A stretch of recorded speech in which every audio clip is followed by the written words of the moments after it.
bienvenidos a una nueva entrevista. Estas entrevistas que nos dan mucho gusto, generan muchos comentarios de parte de ustedes, generan, por supuesto, pues también participación de nuestro auditorio, de nuestro grupo, pero hoy tenemos una entrevista muy especial, porque desde Jalapa y en Jalapa ya hemos presumido y hemos analizado la posibilidad de que recupere alguna vez Jalapa aquel título de la Atenas veracruzana. La vida cultural de nuestra ciudad es muy importante y hoy se viste de gala, ahorita vamos a ver quién provocó esto, pero tenemos con nosotros al doctor Miguel Mazáñez Evergení.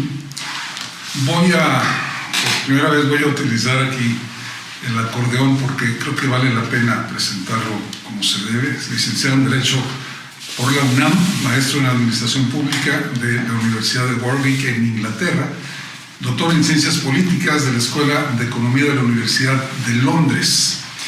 Actualmente es el director, seguro es el director del programa de reforma judicial en la Escuela Fletcher en la Universidad de Tufts de Boston. Pero bueno, lo que hemos leído de él lo presentan como culpable de haber iniciado. Correcto. ¿Sí, verdad? Sí. Es responsable, pero no, tiene toda la culpa de haber iniciado en 1988 las encuestas de opinión pública para elecciones en México. Fue presidente de la Organización Mundial de Encuestadores de Opinión Pública y es presidente fundador de la revista Este País. 20 años en el gobierno federal, fue director general de evaluación en la Presidencia de la República, fue embajador de México en los Estados Unidos. Más de 300 conferencias nos refiere los crónicas que de él hablan. Por supuesto, estas más de 300 conferencias en un centenar por lo menos de universidades y organismos, tanto en México como en el extranjero. Vamos a hablar de sus publicaciones. Es autor de 14 libros, es coautor de algunos libros, algunos muy destacados, y precisamente ese es el pretexto de tenerlo aquí en Jalapa, la presentación de un nuevo libro que les muestro, si me permite, doctor, ¿Quién manda en México? De entrada ya se ve muy interesante el título, ¿no? ¿Quién manda en México? Doctor, bienvenido, qué gusto, qué honor tenerlo aquí en el contrario, muchas gracias por la invitación. Pues de entrada, pues agradecerle mucho. ¿Y quién es el responsable entonces de que esté usted en Jalapa? ¿Por qué en Jalapa presentar este libro que de entrada se ve muy interesante? Bueno, el libro salió el mes pasado y lo estoy presentando en universidades. Está escrito principalmente para los jóvenes estudiantes universitarios. El Colegio de Veracruz me hizo la invitación gracias a la revista Praxis y al Colegio de Veracruz, y eso nos trae aquí y estoy muy contento de estar. ¿Y cómo le fue? Estuvo excelente. Yo no conocía el colegio, aunque bueno, en México tengo desde hace muchos años, tuve una relación con Víctor Urquidi, el fundador de los colegios, el mexiquense, el de Veracruz, el de la frontera norte, Michoacán. En México hay una red de colegios que son centros de investigación de excelencia, pero no conocía el de Veracruz, así que fue muy grato. La reunión estuvo excelente, muy concurrida, las preguntas de primera, de manera que muy, muy grato. ¿Quién manda en México? El origen de este libro es el que publiqué inicialmente hace 42 años, que llevaba por título La lucha por la hegemonía, y es mi tesis de doctorado, escrito en Londres. Aquel libro obedeció a una pregunta que me llevé a Londres, que era ¿quién manda en México? Porque trabajaba yo en ese entonces con era el jefe de asesores del secretario de Reforma Agraria, y llevaba yo, mi responsabilidad era pues llevar al presidente López Portillo las propuestas de solución, y él, cuando ya tenía todos los elementos sobre la mesa, nos decía al grupo que estábamos con él, con el secretario, que nos iba a responder en la siguiente reunión. Y cuando eso pasó varias veces, yo me empecé a preguntar, pues, ¿quién manda en México? Pues se supone que el presidente, ¿no? Y esa pregunta fue lo que dio origen al primer libro, que es la tesis doctoral. Ese empezaba en 68, tuvo 14 ediciones, la última terminó hasta 88, y ahora este nuevo libro de Porrúa es hasta este año. De manera que toma todos los periodos presidenciales a partir de Carlos Salinas hasta el actual de López Obrador. El libro tiene una estructura muy sencilla, una primera parte que revisa el contexto internacional, porque en el libro original no lo consideraba yo importante el contexto internacional, un error. La segunda parte del libro es la radiografía de los tres sectores, el público, el privado y el social, y la última parte es cómo han interactuado estos tres sectores en lo económico y en lo político. Entonces, respondiendo a quién manda, tomé un símil de si el país fuera un edificio de 100 pisos, en cada piso vive el 1% de la población, pues evidentemente quien manda en México tiene que vivir en el piso 100, donde está el 1% más influyente del país. Pero eso también me llevó a buscar, no basta con... En el piso 100 son 350,000 familias. Un país de 35 millones de familias, pues 350,000 familias son muchos. Y entonces había que asomarnos con más detalle al piso 100. Y ahí surgió la idea de 5 círculos. 5 círculos de... El círculo diamante, el más pequeño, 35 familias en el sector privado, los que aparecen en la lista de Fortune, 35 individuos en el sector público, el presidente, los principales secretarios, un grupo y 35 en el sector social, el círculo diamante del sector social, donde están intelectuales de los medios de comunicación, de los institutos académicos, universidades, y entonces ahí tenemos en esos 3 que acabo de mencionar, ahí está el mando. Pero claro, además de tomé como forma analítica no nada más el círculo diamante, sino un poquito más amplio, 35 multiplicado por 10, 350, círculo platino, y lo mismo en empresarios, funcionarios, intelectuales, y empieza a ampliarse el oro por 10, 3.500, el plata 350,000, el bronce, el total del piso 100. Y en el caso del círculo diamante empresarial es muy sencillo, porque los 35 que aparecen en la lista de Forbes están determinados por los que tengan más de $1,000 millones. O sea, es el poder económico. Es el poder económico. Pero, indudablemente, en el sector público, además de los 3 poderes, o sea, la Suprema Corte, que es muy, muy poderosa, y el poder legislativo igualmente, pero por encima de todos, el presidente está... El poder ejecutivo. Exactamente, el poder ejecutivo al frente. Pero el poder intelectual es muy interesante, es muy complejo, cómo ha estado incidiendo, pero hay un nuevo actor. En el poder, en el círculo de intelectuales, pues los medios de comunicación tradicionales son de la mayor importancia, pero hay un nuevo fenómeno que son las redes sociales. Claro. Y entonces todo lo que está ocurriendo vía redes tiene un alcance muchísimo mayor que los medios tradicionales. Y bueno, este programa es una muestra de ello. Y estos intelectuales tradicionales, pues sí, se pueden identificar algunos nombres nacionales, pero el esquema de análisis de los 5 círculos que yo presento en el libro a nivel nacional, pero también invito a mis colegas en los estados a desdoblar ese análisis a nivel de los estados. Es decir, ¿quiénes son de ustedes quienes integran los círculos diamante, platino, oro en el nivel estatal? Y luego eso todavía se puede desdoblar al nivel local.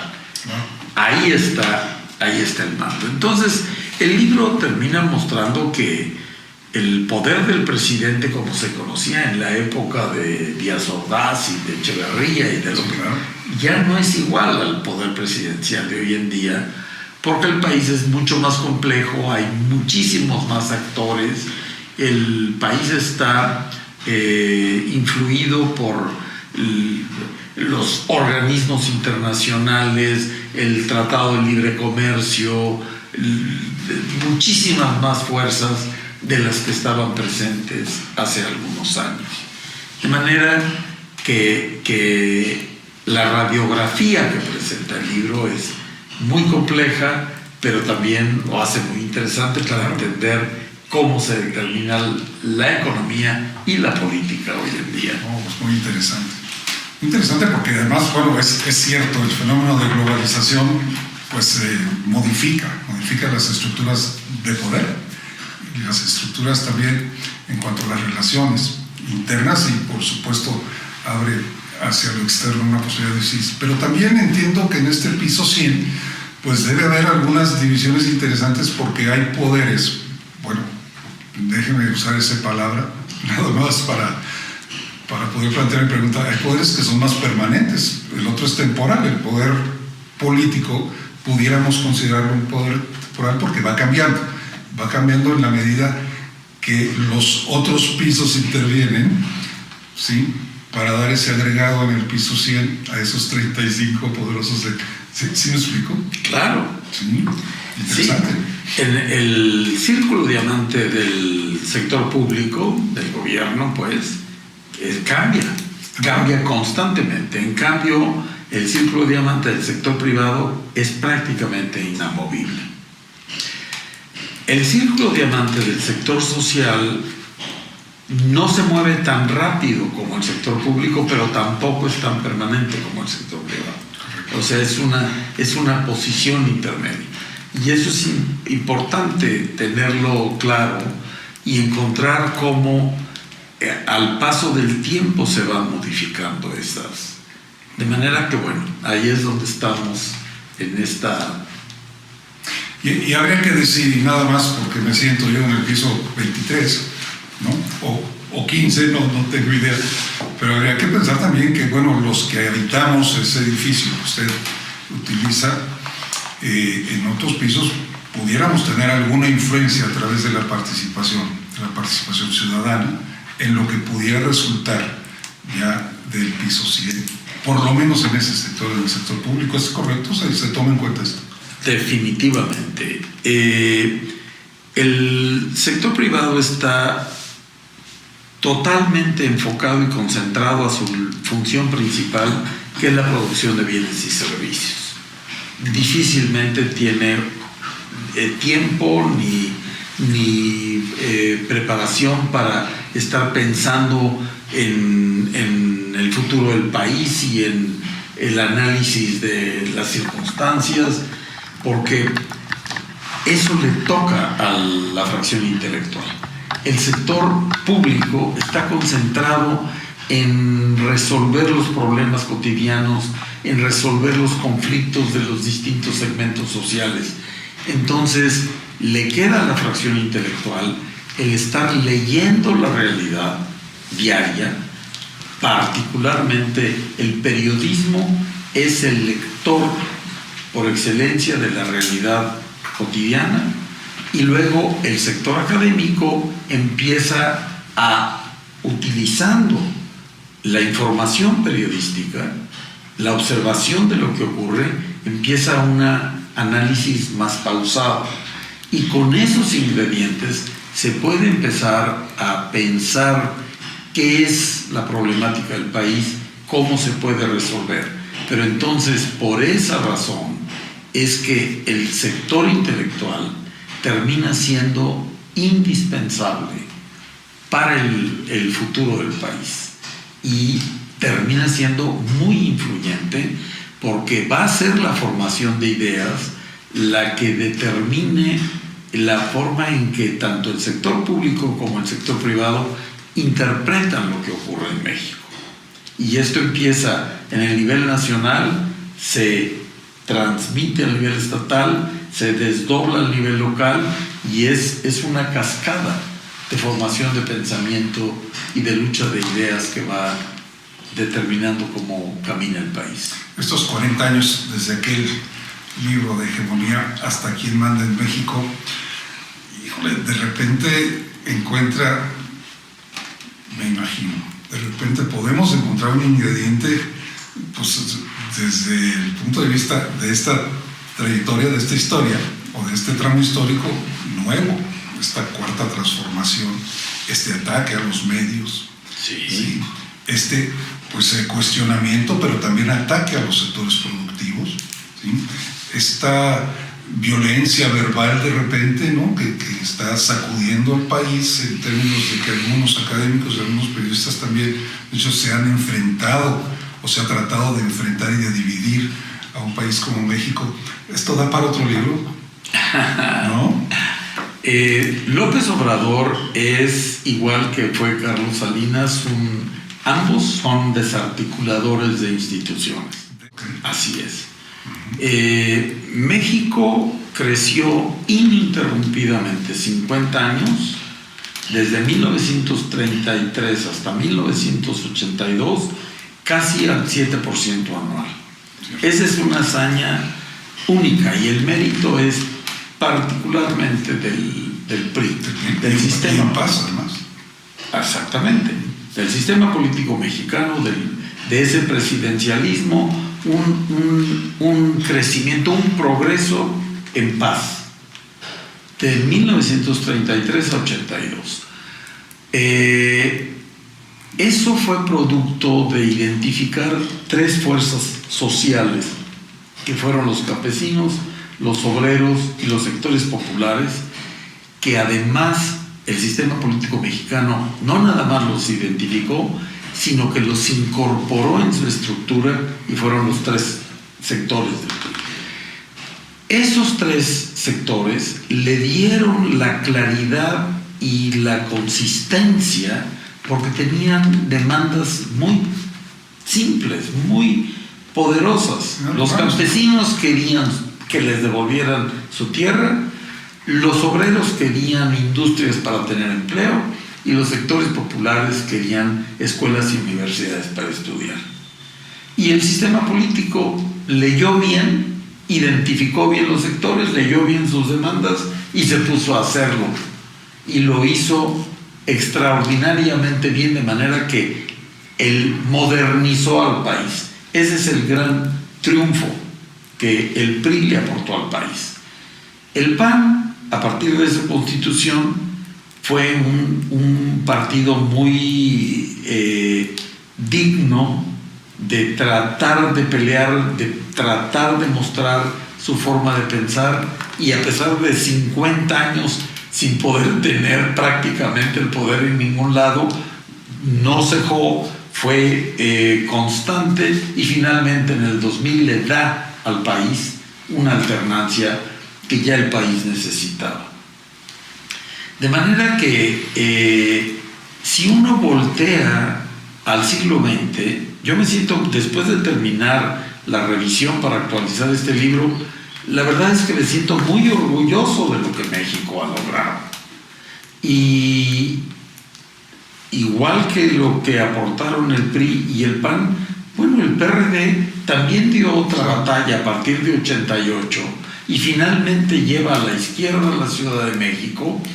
Y siempre todas las sociedades en el mundo necesitan tener elementos que buscan conservar lo más valioso del pasado, pero también elementos que quieren incorporar los cambios que están ocurriendo.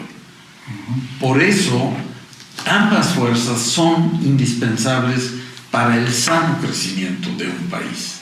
Y el PRD aporta eso con la incorporación de la izquierda, y después López Obrador lo aporta con la formación de un partido y un movimiento que en unos cuantos años logró cuestiones impresionantes, y su aportación es este cambio de mentalidad. Primero los pobres, y con esa preocupación empezó a convocar a un electorado cada vez más grande y más grande, y que en las condiciones de lo que había ocurrido con los años del PAN y después del PRI, se abrió la puerta a la entrada de Morena, y ahora es donde estamos. De manera que México está avanzando. Está avanzando en ese sentido, pero tengo que referirle también a algunas historias publicadas de personajes, bueno, que nos acostumbramos pues a tomarlos en cuenta a la hora de formar opiniones también nosotros, ¿sí? En el sentido de que, bueno, ¿qué hay de aquel 7%, ¿no? De aquel 7% continuo de crecimiento? Ya pareciera que no lo hay, ¿sí? ¿Qué hay de aquel desarrollo académico? ¿Sí? Y de repente estamos viendo que se frena un poquito la inversión en cuestiones de ciencia y tecnología. ¿Sí? ¿Qué hay de aquel desarrollo académico a nivel de universidades cuando volvemos a pensar en universidades de otro tipo para otro tipo de gente, y que reducimos los presupuestos también en ese sentido, ¿no? Vamos, ¿hay riesgo? Esta es una pregunta excelente. O sea, si bien la cúspide de la dirigencia política se ligó con gran fuerza a la base de la pirámide social, los tres sectores que dijimos, campesino, obrero y popular, al resolverle sus demandas, se logró la modernización de México, pero se debilita lo que Gramsci llama el bloque histórico. Eso se debilita, y entonces empieza a indicar que se prepara el país a un cambio, pero falta identificar cuáles son los nuevos sectores con los cuales se puede construir un nuevo futuro para el país. Y en el libro identifico que estos son los que llamo jóvenes digitales, que una muestra es este programa, estos jóvenes que entienden el mundo digital de una manera que para nuestra generación es prácticamente difícil, desconocido. Difícil, ¿no? El otro gran sector son los migrantes binacionales. Los nietos y bisnietos de aquellos campesinos que en 30 dieron tanto por México, ahora esos nietos y bisnietos, con el estancamiento, México ha vivido tres grandes periodos: los 50 años de crecimiento al que hice referencia, de 33 a 82. En 82 se estanca el crecimiento, y durante 25 años el país no crece en nada, y luego otra vez a los mediados del 2000 empieza a crecer, no con tanta fuerza como en el periodo inicial, pero empieza a crecer. Entonces aquellos campesinos ahora se convirtieron a partir de 82 en los migrantes binacionales que empezaron a mandar remesas a México, y estamos viendo el tamaño de las remesas hoy en día, prácticamente más de 60,000 millones de dólares. Ese es el segundo segmento con el que se puede lograr sacar al país otra vez adelante. Y el tercero son los trabajadores informales.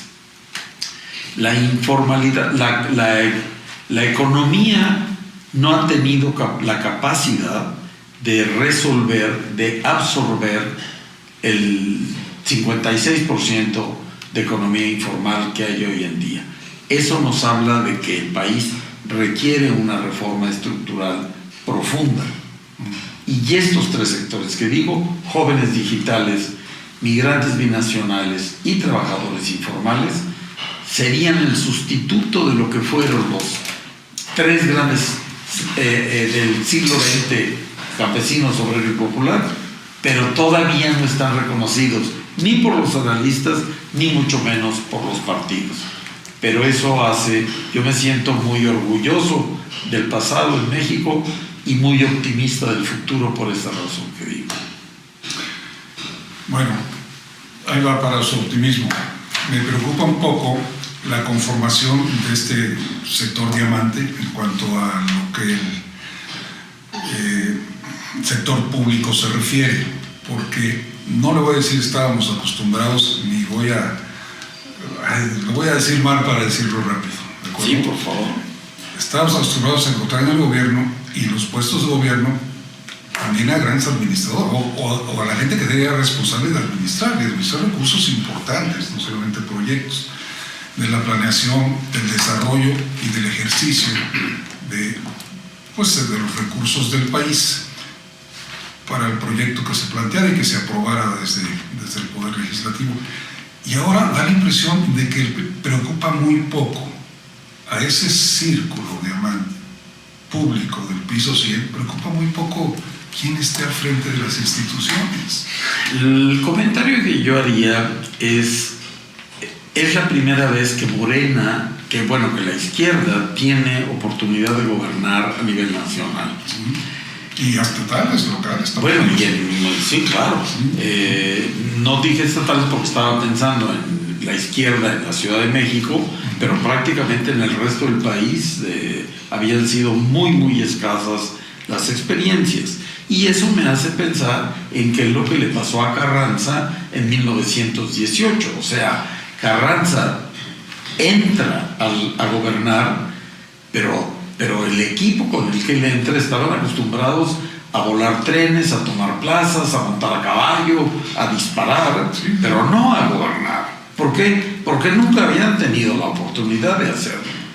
Y entonces, a partir de ese momento, empieza el aprendizaje. Bueno, es de alguna forma lo mismo que ocurre con Morena. El sector público tiene 8 millones de puestos que llenar.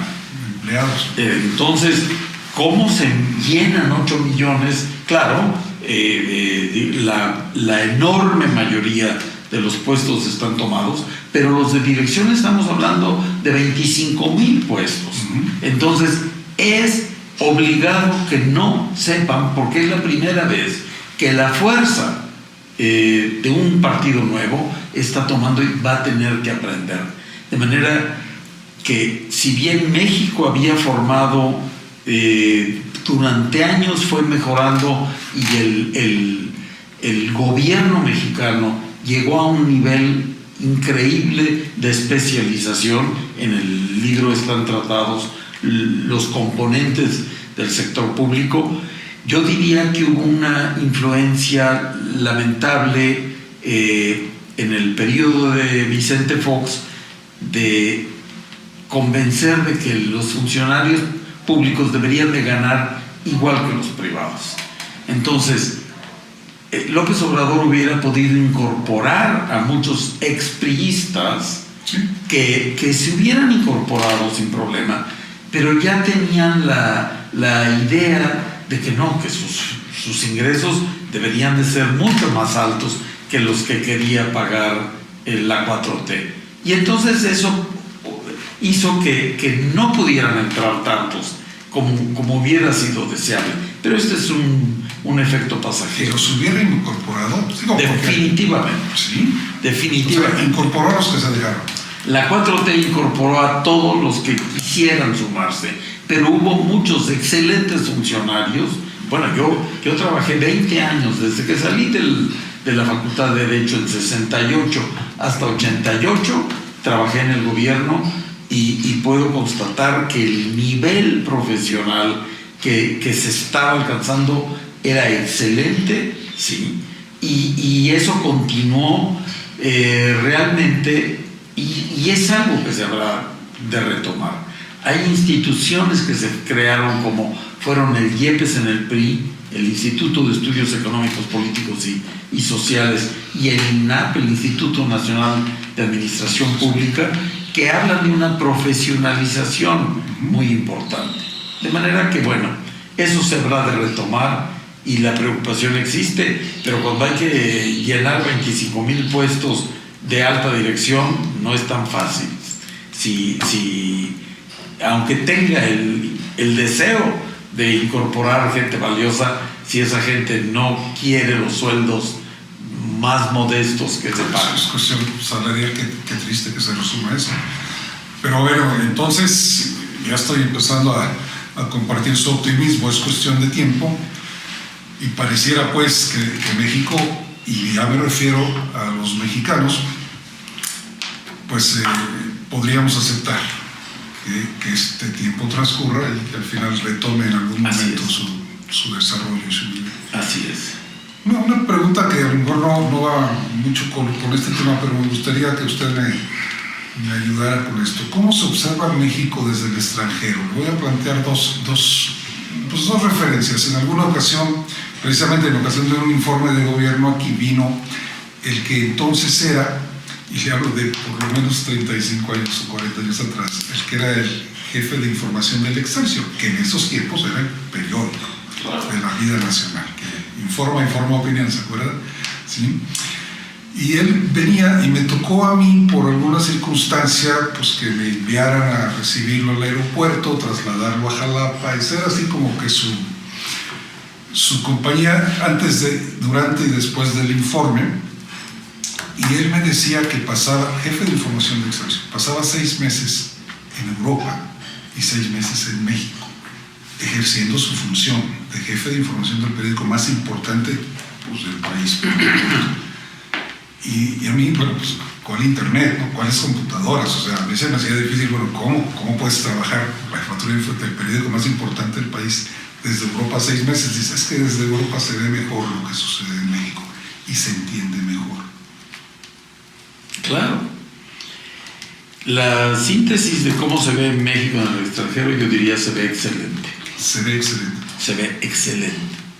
Y la síntesis, la comprobación de esa visión es que la inversión extranjera está creciendo y creciendo y creciendo. ¿Por qué? Porque los inversionistas no están sujetos a la actividad informativa de los medios nacionales. Entonces, están viendo a través de sus medios, a través de la información, a través de los datos, y esos datos hablan bien de México. Es la motivación mía de escribir este libro, bueno, más que de escribirlo, de investigar qué es lo que dicen los datos sobre México para este libro. Y los datos son muy positivos. ¿Que tenemos problemas? Por supuesto que tenemos. El principal es, desde luego, la corrupción. Por eso con Fox y con López Obrador, su mensaje anticorrupción fue tan fuerte para llevarlos a la presidencia. Y después del problema de la corrupción es sin duda ahorita el de inseguridad. Pero en el extranjero no se perciben así. Y para poner un ejemplo de cómo los medios nacionales generan una opinión que no necesariamente es real, yo diría el caso de la pandemia. El piso 100 está convencido de que México es el país que peor trató la pandemia. Eso simplemente no es cierto. Pero proviene de que en los medios convencionales se publicaba el dato de que éramos el 4º país o el 3º con más muertos por la pandemia. ¿En el mundo? En el mundo, sí. Pero así no se presentan las comparaciones mundiales. Se tienen que presentar por millón de habitantes. Okay. Ajá. Y por millón de habitantes somos el número 35. Mucho mejor que 15 países europeos. Claro. Países europeos con sistemas de salud completos, probadísimos, extraordinarios, de manera que como una forma tendenciosa de presentar la información logra convencer al público, en este caso al 1%, estamos hablando de gente educada, formada, conocedora, viajada, pero que no necesariamente se va a percatar que cuando se comparan cifras internacionales no pueden ser en bruto, sino tienen que hacerse por millón de habitantes. Bueno, doctor, yo le he comentado al auditorio que tuve oportunidad por aquello de pues de las oportunidades, ¿no? Y aprovecharlas de dirigir el Centro de Estudios Demoscópicos del Estado 8 años. Y bueno, pues esto me dio alguna posibilidad de entender sobre encuestas, pero no tengo idea de lo que usted sabe sobre encuestas, siendo digamos que el que dirige a nivel internacional este tema. ¿Cómo debemos leer los ciudadanos del piso 99 para abajo? ¿Cómo debemos entender las encuestas que nos presentan todos los días a todos los medios de información, los medios digitales, los propios interesados, los creadores? ¿Sirven, no sirven? ¿Cómo debemos entenderlas, leerlas y utilizarlas? Yo haría 2 comentarios aquí, Luis Manuel. Primero es que tú estás en el piso 100. Ahorita que dijiste que debemos, no. Tú estás en el piso 100. Por tu función intelectual, por tu experiencia, por todo, estás en el piso 100. El segundo sería que las encuestas en realidad son para educar al piso 100. Porque las encuestas lo que hacen es fotografiar a los 99 pisos de abajo. Bien. Ajá. Y además fotografías de momentos. Es el momento, ¿sí? Entonces, pero en el piso 100 lo que pasa es que 350,000 familias conversando entre ellas se forman una idea que no corresponde al país. Es una idea que corresponde a la realidad que vive el piso 100. Pero es una realidad privilegiada. Entonces las encuestas, al fotografiar al resto de la pirámide, generalmente la reacción que generan en el piso 100 es: no, esto no puede ser así, esto no dicen mis amigos, con todos los que yo converso dicen otra cosa, lo cual es cierto, ¿sí? Pero dicen otra cosa porque ven otra cosa, pero no ven la realidad del país. Ese es el poder de las encuestas. Por eso cuando a mí la razón por la que llegué a presidir la Organización Mundial de Encuestas es porque México entró en 88, hicimos chuza con la adopción de un método que era desconocido en México, que nos metió de golpe a la cultura empírica y que cambió radicalmente la forma de hacer política y de contar elecciones, etcétera, ¿no? Y bueno, ese éxito de México fue el que me dio a mí la presidencia mundial de los encuestadores. Que además ya era una herramienta pues, a nivel mundial utilizada, por supuesto, y ahora puede ser una de las más importantes también. Sí, claro que sí. Yo creo que sí. Sí. Doctor, pues qué gusto, se quedan en el tintero muchísimas cosas. Ya lo creo. Por supuesto, pero bueno, entiendo también su agenda, su generosidad de estar con nosotros. De verdad le agradezco muchísimo. Voy a volver a mostrar, si me permiten, quién manda en México. Ya está pues en todos lados, ¿no? Por tiene una distribución interesante y es solamente el más reciente de una producción literaria impresionante. En línea se puede ordenar en maporruda.com.mx. Muy bien.